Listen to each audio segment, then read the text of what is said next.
12 అందరూ 12 నుంచి భోగి మంటలు వేసుకుంటారు. తెల్లవారుజామున యాక్చువల్లీ సంక్రాంతి.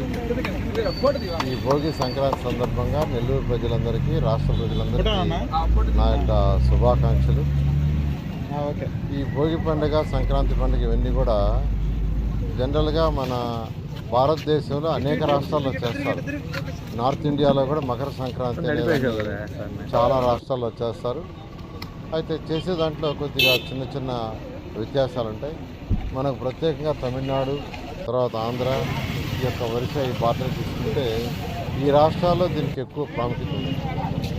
ఎక్కడైనా కానీ ఈ యొక్క పండగ ఎప్పుడు చేసుకుంటారంటే రైతులు పంటలు పండించి పంటల కోతలు అయిపోయిన తర్వాత ఆ యొక్క వడ్లన్నింటినీ ఇంటికి తెచ్చుకోవటం లేదా కుప్పలు వేయటం అవన్నీ చేసిన తర్వాత ఆ ఆనందంతో ఈ యొక్క ఫంక్షన్ని చేసుకుంటారు. మకర సంక్రాంతి పండుగ అంటే రైతులందరికీ ఇది చాలా చాలా ముఖ్యమైన పండుగ.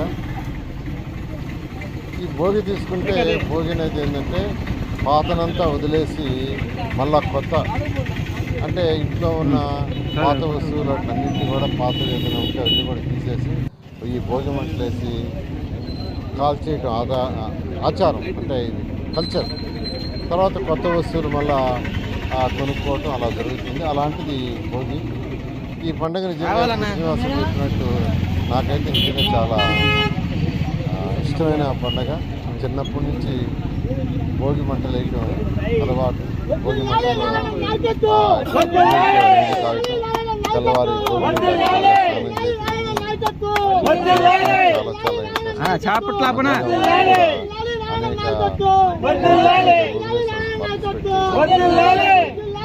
మూడవ డివిజన్లో రమణ గారి ఆధ్వర్యంలో జరిగింది.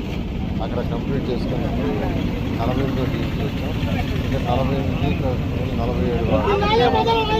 47